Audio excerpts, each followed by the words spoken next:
We actually had this conversation yesterday in on Hot Talk, but now we're really breaking it down. And Turi was the one reading the story, and she pretty much gave a breakdown. But in case you didn't watch yesterday's show, this was the breakdown. There's a lady who goes by the name of Shan Lavelle James. Now, Shan Lavelle said on social media, "I need to get this off my chest," in capital letters followed by exclamation marks. She said, I'll just read the first three sentences and then I'll summarize the rest. She said, "I came home from work and my husband told me he lost his job. I really tried to be a good wife and hold things down for 30 days. I was tired of being the man in this house, so I went out with his friend, and one thing led to the next. His friend cashed me out, showed me an amazing time. I missed being treated like a woman. 30 days. I missed being treated like a woman, and had my husband not lost his job, this would not have happened." Okay, so she would only, if her husband had her job, she would not have gone out with his friend. So it is his fault that she went and got cashed out, flew in, had an amazing time. Her husband's fault.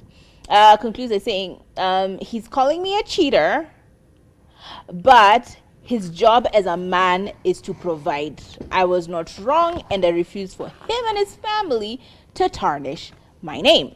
She went on to say that when she married this guy, it was about a few years ago. It was like she married this guy about 2 years before that. And during this marriage, she said that he was a provider then, all was well. And she said that had he told me he was going to pay me back for that 30 days, that 1 month that I took care of everything. I held us down. That the 1 month that I was the man of the household, I probably would have been okay. But what happens is, if he goes 6 months without getting a job, what happens? Is he going to pay me back for all that money that I've spent taking care of our house? He's supposed to have been the provider of this household. And when I said yes to him 2 years ago, I said yes to a provider. I said yes to a protector. This jobless stay-at-home guy, for this jobless 30 days of jobless man needs to get his act together. I am the queen. No. I am the prize in this relationship. He's lucky. I saw that quote and I laughed. She said, I am the best thing that happened to that man, and I will be even better for my next husband. Okay. And she said she'll be filing for divorce. She said she filed for divorce after the 30 days of all of these things happening. She said she's hot, she knows her worth, she knows her value. She's not going to stay with a man for more than 30 days of being jobless. She's out. And yeah, so that was pretty much the conversation. And I think this was met with a lot of criticism. It was met with a lot of backlash. It was met with a lot of 30 days? Like, you cheated on your husband with his friend because he didn't have a job for 30 days? You cheated on this man and went out with his friend because the man could not give you a steady paycheck? Is that it? Like, are you a tax collector? Like, wagwan. And a lot of people I saw online saying things like this. If there was ever a reason, like, I was already wishy-washy about being married, but this has completely taken me over to the next side. And I honestly feel like it's a conversation we need to have. What do you think about this whole Shan story? I feel like she was really ready and very quick to jump the gun. It was very unnecessary. 30 days. He could have coughed funny. It showed how opportunistic she was about the whole situation. And losing a job doesn't necessarily mean that you guys were going to be homeless. But at the same time, this is very millennial coded, because all of us have grown up, or most of us have grown up in a situation where we've seen things get out of hand very quickly. You've seen a woman who stepped up when the husband lost the job, and she stepped up forever. And this man became comfortable, like, she's got it. After all, she's my wife. We have children together. And yes, I supported us for a hot minute, but now my job is gone. So she has taken over and all is good. We're not missing meals. We are happy. All is well. We have seen such situations, and a lot of millennials are just walking around with a lot of trauma inside them. So I feel like, first of all, go to therapy, and second of all, communicate. talk to your partner about these feelings you're feeling, because I feel like a lot of assumption went down in this situation. She just assumed this man will never get out of this situation, or she read the situation wrong.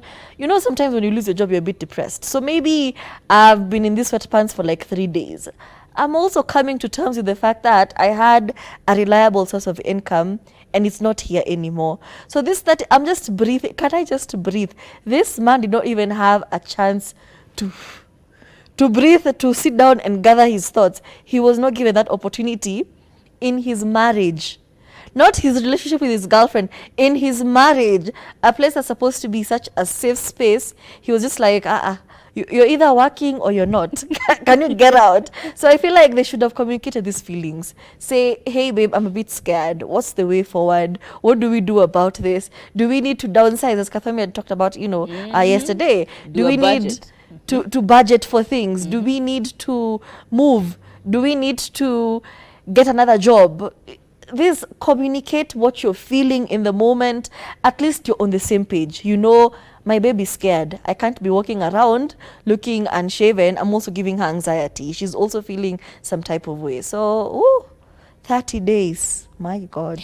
Like it's like it felt so sudden. But at the same time, I do understand where you're coming from when it comes to the trauma. Because like, you're right. When you've just lost your job, it's like a breakup. Yes. You're going through the events of, damn, I lost my job. You stay day one, you're like, God damn, I have nowhere to go. It's morning, I have nowhere to go. Day two, unawasha TV, sema, hii TV inakuanga hivi. Wow. You enjoy your TV. You've never watched it. You're always at work. You can wake up at 9 o'clock and nobody will disturb you. You can wake up at 10 o'clock. In fact, you can snooze mpaka saa sita. Nobody's gonna stop your reggae. Exactly. Like, okay, maybe it's not so bad. This feels nice. Let me usa for a second. Your wife is over there just counting, mark timing, and passive aggressively. Oh, you have to be CVs. Ako like, iki kimutu. Hata kitaki kutafuta kazi tena. Iki kimtu kinataka mimi nilipange bills. And then that's the worst part. Because unfortunately, bills need to get paid. True. And this guy doesn't have any money, clearly. I don't know. He didn't have savings. I don't understand what happened here. Because, like, I don't understand. Like, a lot of the story has plot holes. Yeah. Because why you losing your job doesn't mean that the next 30 days you're going to be homeless. Do you know what I mean? It's like, were you living paycheck to paycheck? Is that the thing? Because that could have been a thing. If y'all were living paycheck to paycheck, that's a wholly different thing. I get the anxiety and the stress of Shan. But at the same time, unangalia kimtu uko like, sasa iki kimutu. Unasikia tu kupiga mtu.